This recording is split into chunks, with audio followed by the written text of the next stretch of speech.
I'm Chosen Architect, and this is Project Architect 2. Now, last episode, we ended up setting up the beautiful Archimorph. And this was our next step in that EMC automation task that we are slowly but surely getting done. And this required some huge infrastructure and also max upgrades on all of our thermal machines, and allowed us to kind of dip our toes in our first fractionating still setup with our thermal series. So today we are going to expand on that, but because these two sections are kind of linked together, we're going to be dipping our toes a little bit more into thermal to also automate a process that's going to be done in Industrial Foregoing.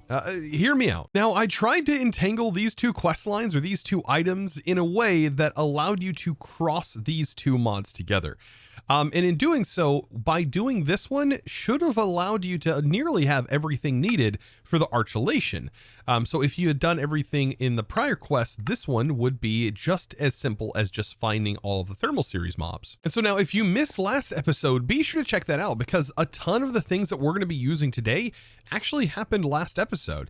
But I will be going over a lot more of this stuff. Now, we have a primary goal, right? We have to find our moats. Well, not exactly moats. We have to find all of the thermal mobs, and there are 3 different types of mobs, all located in 3 separate areas. Now, I want to be able to pick these mobs up when I do find them, so I'm thinking about using the good old-fashioned mob yoinker, but there are a bunch of other ways we can pick them up, including mob imprisonment tools and so on and so forth. But in this particular setup, mob yoinkers should be great, and we can also, once we get them, we can choose how we're going to want to spawn these mobs in. Now, to make this a little bit easier on myself, I'm going to be utilizing some of this cursed GM chicken feed, and this is going to be used to make some dreadful dirt, aka cursed earth. Now, it used to be called in extra utilities too. But this right here, we should be able to take this and some dirt, and we'll just lay out a little 5x5 area of regular dirt, and we should be able to get this to spawn. Now, of course, we have to use this on a chicken, so I will have to wander around until we find a chicken. But while I'm wandering around, I should be looking for a very specific biome for some of these. So, for example, let's go ahead and get them laid out, all of the pieces that we're going to need. This right here, now it says any biome. That is not true. I will say that. It is not spawning in any biome. They do have very specific biomes. For example, the Blizz spawns in cold mountainous biomes. And then we also have the Blitz. This actually spawns in savannas and deserts. And then the Basals will spawn in the nether, and I believe in the wastes. So yes, all of them have different spawning conditions. Don't let JEI fool you. Now, locating the biome should be pretty straightforward, and we can go ahead and do savanna or desert. I think desert is probably going to be one of the best ones to do. So I go ahead and start, and yeah, there's a desert 4,000 blocks this way. That's quite the travel. You know what really helps with the travel though? This staff, because I can just simply look at this tree over here and teleport right to it. That is just quite the distance I traveled there. And so beautiful. Here we are. This is going to be the biomes where this should spawn. We may not even have to use the chicken feed.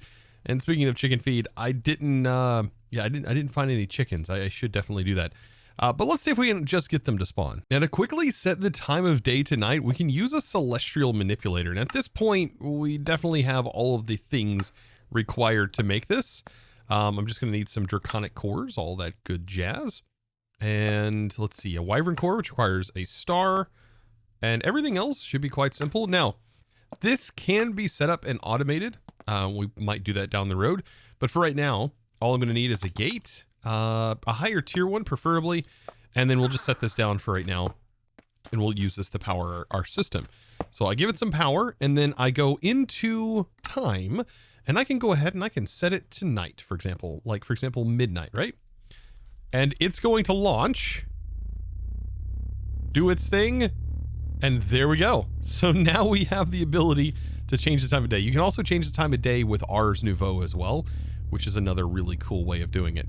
But let's hope, now that it's nighttime, that we can get some of these mobs to spawn. And turning on night vision might actually help with that. Aha! And that didn't take too long for these goofy little guys right here.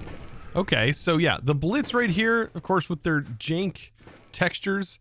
I don't know what it is about them, but yeah, they've had jank textures every now and then in certain mod packs I've played, including my own. But there we go. So yeah, these guys spawn inside of the desert biomes. And now we've got to go find the other ones. So we've also got to locate like a mountainous biome. I think a good one for this is going to be snowy peaks. And yeah, we should get them to spawn there as well. See, it's so confusing because sometimes their textures work, sometimes they don't. For example, this is that blitz we just captured, but this one's textures are just fine. It's so goofy. My journey here, I found some coggers. Oh yes, I'm going to go ahead and definitely claim some coggers while I'm here. Look at the Shibos are so cute. And if I get 2 of them, oh, look at that. Now we get 2 cute ones. I'm going to definitely grab these with some mob yorkers. Actually, you know what? We should be able to shift right click them and we can pick them up. That's right. I did. Yeah. Pickable pets is in here. So yeah, you don't have to worry about putting them in a capture or anything like that. You can pick them up just like this and carry them around with you. Something else I noticed while I was over here, there is a bear. And a funny thing you can do with these bears is you can shear their butt. Oh, wait, that didn't shear their butt, did it? Do you have to use regular shears? You do. But yes, you should be able to shear and get yourself some bear butt fur. But it makes them incredibly angry with you. Oh, but look at that. Now we have ourselves some bear butt fur. Promise, you'll get over it. It'll grow back. So now this right here is a snowy peaks, and this should be a biome that these guys spawn on. And I do want to give this a shot, so I am going to lay down some dirt. We should be able to get some cursed earth spawning on here. So I have the rotten eggs. And it is daytime, so I'm going to have to use my celestial. I'm hoping it doesn't burn up in the sun. That is one of the issues, right? Oh man, I didn't actually think about that. Set my gate on here. Typically that would burn up in the sun. But I'm going to go ahead and set it to night. Perfect. It is now night. Now I would accelerate this. That might be a better way of doing this as well. Maybe a lever. It seems kind of odd that that would be the case, but this is one of those mobs that are kind of hard to get to spawn. So it's just going to take some time, and I'm hoping that it can spawn on here. Now, another place we should be able to locate this, because I wasn't having any luck there, should be in like a snowy plains. Like it should just be any cold biome, I do believe. So I'm just slowly working my way of getting to those locations. So yes, it does work in this cold biome. You can see right here, these guys did end up spawning. Oh, which is beautiful. So I'm going to go ahead and make sure I grab one of these guys and store them later and definitely get rid of all of these mobs. Oh boy. And clear this back up. Oh, that guy's creepy. Now I went to the nether to locate this bad boy and located myself a basalt delta, and look who I see lingering over here. This guy though has some significant knockback. Notice that ring that's around him. So if I walk up to him in this gear, it's not gonna hurt me, but typically you would get pushed away. But I'm gonna go ahead and grab this guy. And so now we have all 3 of the mobs needed in order to start generating those resources. Look at these beautiful little guys. Now I'm thinking, as far as the way that I'm going to summon these guys, I'm probably going to use Industrial Foregoing to do that. Now, if I'm going to do that, that means I'm probably going to need to disband this temporarily. And I don't want this actually producing any, because this actually kind of binds up the ability for us to autocraft the Industrial Foregoing machine casings, because it's going to basically take any of the prerequisites that were needed in order to make that in the first place. So I'm going to shut off that automation for right now, because we aren't going to technically need it once we get this initial craft started. So now that that is done, what we can do is make some mob duplicators. Yeah, it's literally exactly what it sounds like. Mob duplicators. We're going to need advanced machine frames for this and for each of them, and I'm actually going to make one for each. Now for this operation, I kind of want to do it inside the Industrial Foregoing area. Kind of makes a whole lot of sense in my opinion, but it's not going to be too difficult to do, I don't think. So what we're going to essentially need is these mob duplicators that can go right here. We don't even have to build like a mob containment anything, right? And we need to take our mob imprisonment tools, spawn these guys in, and then pick them up inside of each of these imprisonment tools. And making sure that, you know, we don't accidentally kill them, because then we have to go out and find some more.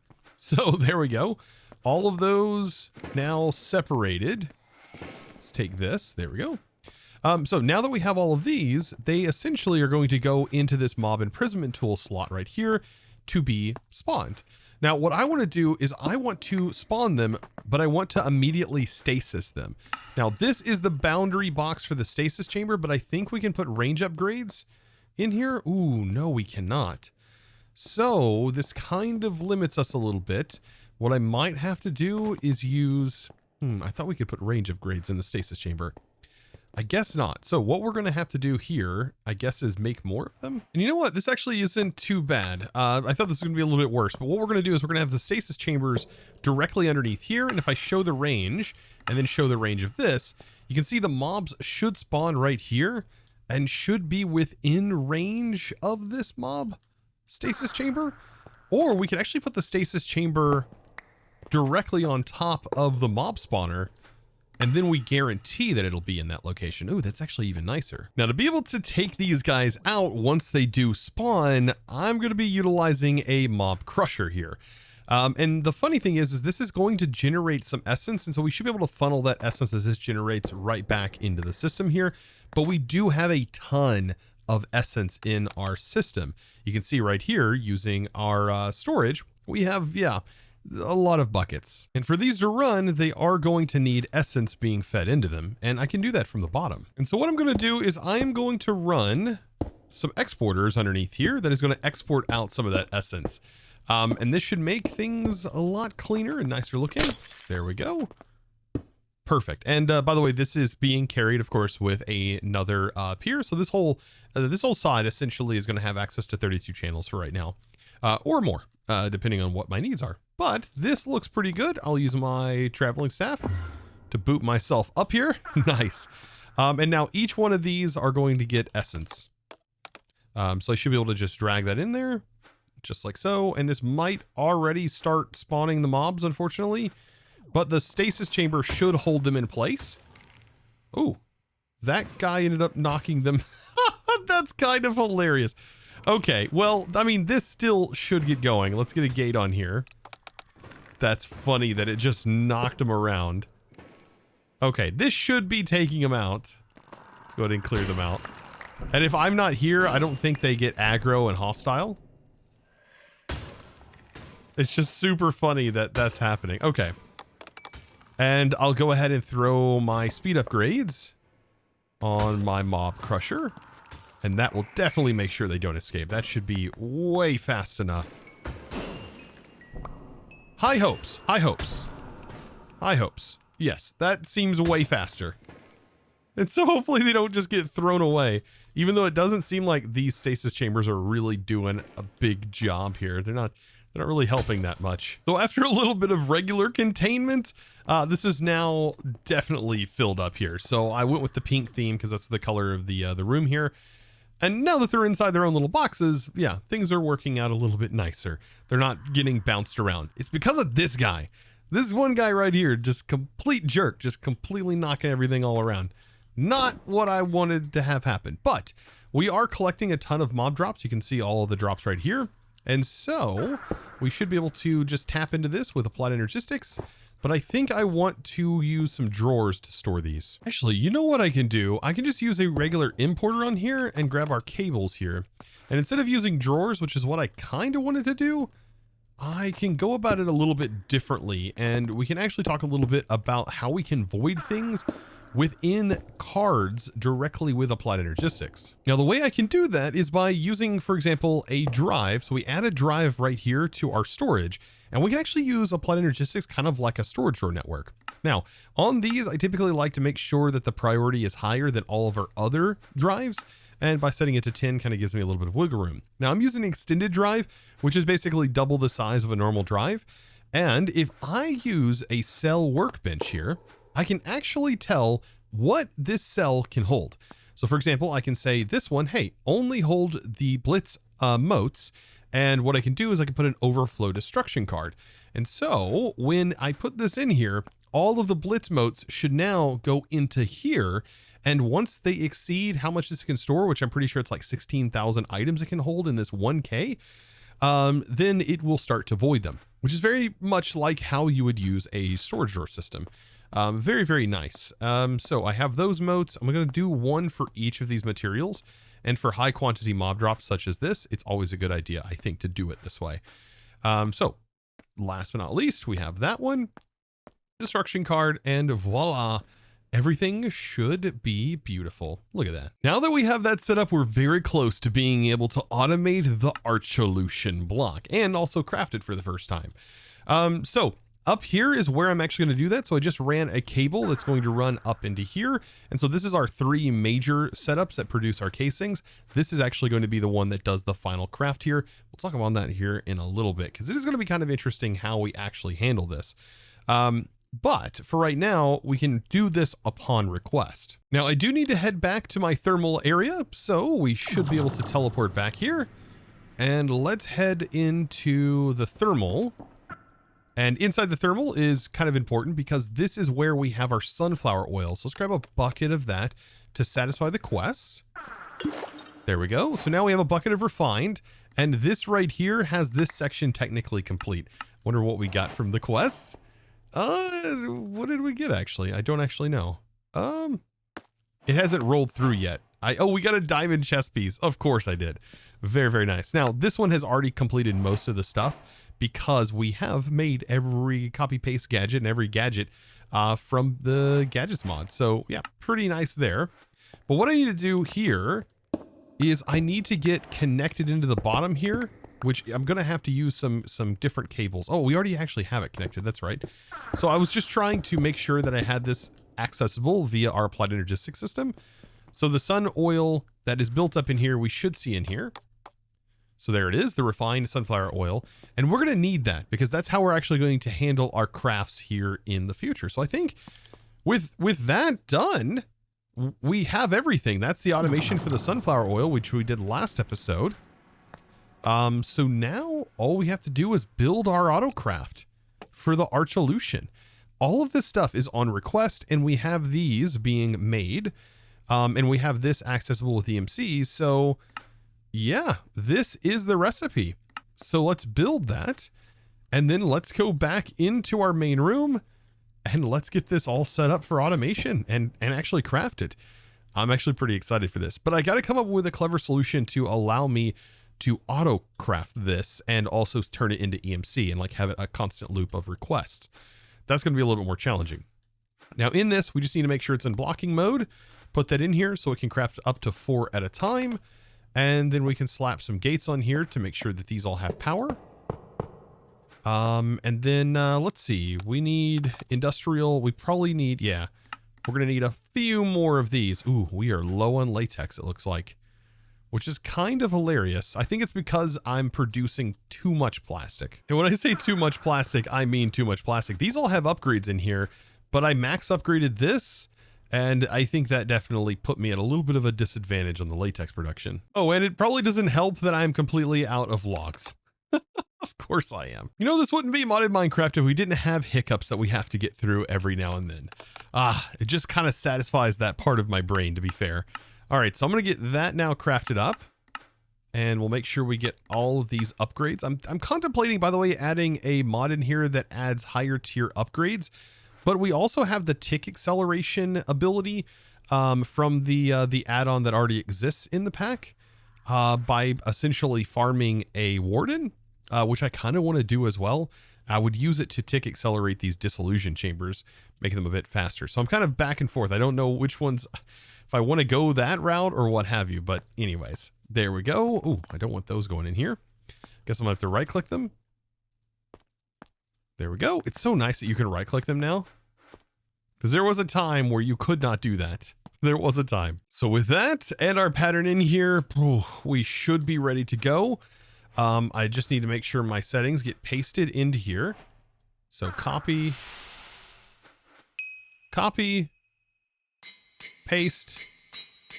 All the settings from all of these should be exactly the same. And last but not least, we need to craft the Archilution.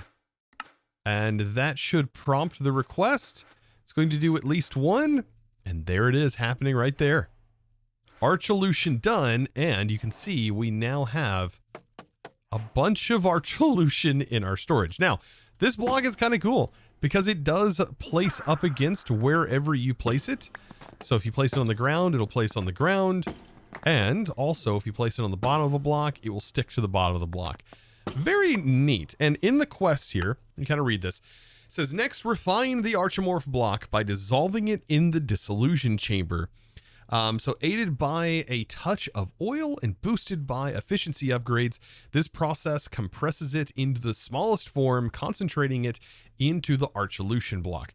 And it says, promising even greater EMC gains. And those EMC gains are actually kind of nice. Like, that is a huge amount of EMC that we gain from just converting it from the prior tier to that. So just to put that in perspective, when it says EMC gain, that's from the prior step. So this is from this step to this step.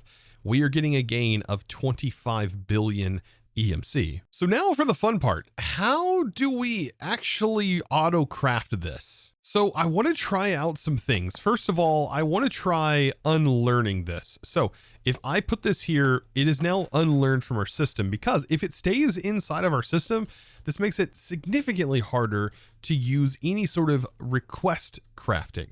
That means we can't even use the requester here, because it is always going to see that we have some amount in stock based on our EMC values. So what I want to know is, if I, for example, hopper this in, does it learn the Archilution? Now I can easily make another one, but the EMC went in, and did it learn it? So it does relearn it whenever it does go into an EMC link. So that's kind of a problem. So that kind of creates a little bit of an issue for us, because we have no real way of using our current auto crafting solution to request crafts. So what we would have to do instead is we'd have to sort of manually send all of those items that are required and have access to be able to be pulled out. Now that is 100% doable. We would just basically change this out, and we would go into apply energistics, and we would basically take a ME interface and we would use it. Now, this has 1, 2, 3, 4, 5, 6, 7, 8 slots, and this would be the 9th, and we have 1, 2, 3, 4, 5, 6, 7, 8, 9 slots here. So if we could just simply fill this with fluids and fill this with all the materials, then that would be great. Like, that would kind of solve our whole problem here. So I just need to make sure I have all of these ingredients added to our list here. Let's go ahead and pull that. Let's actually just remove all of this, and we will say, add all of these items here, and of course the Archimorph and the oil, and just keep one in stock. Like, keep one in stock of each of these items, just like so.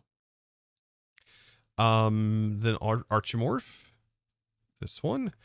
And we're also missing something else. The oil can go here. Hopefully this can actually pull that oil out.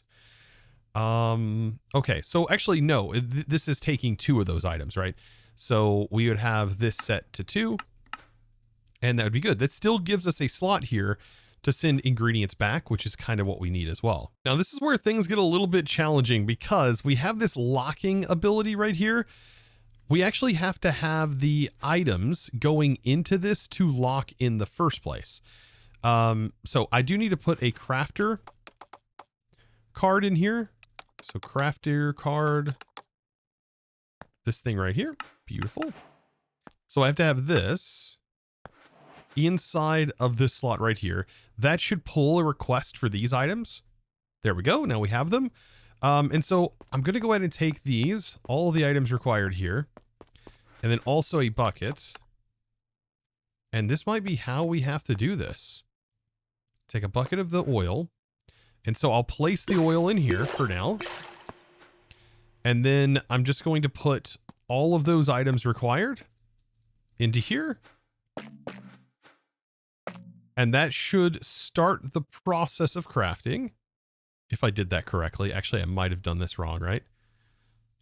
Did I do this wrong? I have everything in there, right? The order shouldn't matter. Oh, that's right. It requires 4 buckets. Okay, so yeah, 4 buckets of fluid. There we go. And then last but not least, and then that should start crafting. And while it's doing that, I'm going to hit that lock button. Okay, and so that crafted. So now this is locked in, and so if we set this to pull, it should pull all of these, but I've got to get this set up for all of these machines. Now, as far as the configuration goes, we should be able to say, hey, pull from the back here. And it looks like it is able to pull all of the ingredients, except for the fluid. Now, the fluid, I think it's its own slot. So we'll say pull, and that's able to pull from the fluid slot. And then the output should automatically be pushing the completed product out and back into our system, essentially automating the EMC. Oh, that is beautiful. Okay, so now that that is set up, let's see, we need our industrial copy paste settings. So let's clear that. And then I will shift right click and paste that to all of these machines. And so now it should hopefully share all of those inventories. So long as everything is correct, it looks like, yeah, we'll have to perform auto crafts for things like this. But what we might be able to do is, instead of this way of doing the auto craft, we can have this batch craft with the thing that we have, like the requester, right? The requester should work. So yeah, this thing right here. So I think this would be a much better solution. And what we'd want to do is we'd want to keep like 16 in stock for each of the items that we're going to have sent in here. I guess double it for the energy here, right? So we'll keep this in stock. We'll keep the nullifier in stock. And I think, does the ME requester only have 5 slots?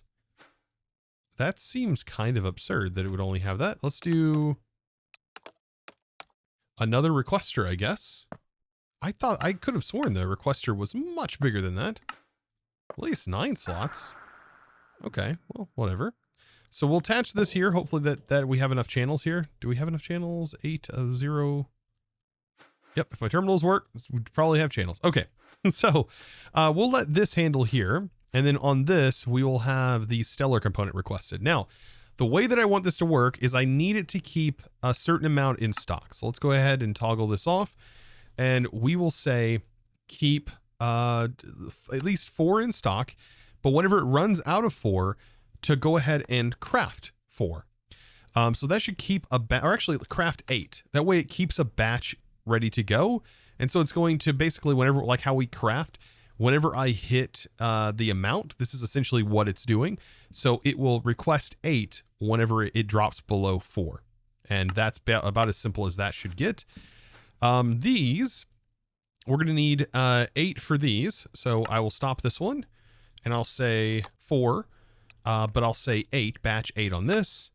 But this one will be whenever we have less than 8, if it will let me modify it. Come on, there we go. When we have less than 8, that's kind of jump scared me. Do 16. And then, or actually do 32.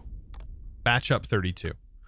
And so that should now keep those in stock and keep our requests going for those items.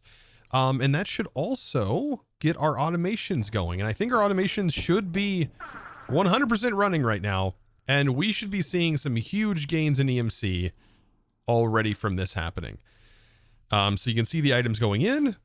Items should also be going in here, and items going in here. Oh boy, it's working. You can see the items are being prompted here. Oh man, just like they should. And with that, my friends, we have essentially automated the Archilution. That is pretty darn sick. And we have it 4 times automated as a matter of fact. And knowing now how much I set that refined sunflower oil to, I'm kind of glad I did, with as easy as it is to obtain. It requiring this much means you need to make sure you have those max upgrades in the setup, or you'd be really running out of sunflower oil, because each one of these crafts costs 4 buckets to do this. And so with that, we have now automated like the majority of all of the EMC automation tasks. And we're getting into some of the harder things, because the next task for us requires us to defeat the Chaos Guardian. which is a huge task in itself. So if you enjoyed today's episode and you learned something new, whether that was about, I don't know, applied energistics, or whether it was about how to automate certain tasks, or how to request automation whenever you're utilizing something like EMC, of course, be sure to click that subscribe button if you haven't already, and give this video, guys, a huge thumbs up, as it really does mean a lot. And if you wouldn't mind, comment down below what was your favorite part of today's episode, or if you have any tips and tricks on how to automate this yourself. I would love to, of course, hear from you. And with that being said, it is now time to thank the amazing supporter of today's episode. And that amazing thanks is going to go out to Galvatox. Thank you so much for your amazing support in choosing to support me over on the Discord by becoming a Discord premium member and supporting in one of the best ways possible. I hope you guys did enjoy. I look forward to, of course, seeing you in the next episode. Be sure to follow me over on Twitch if you haven't already, if you want to watch more content. And I also have a second channel, Chosen Live. You can find that also linked down in the description below. And of course, you know how it goes. As always, thanks for watching. Bye!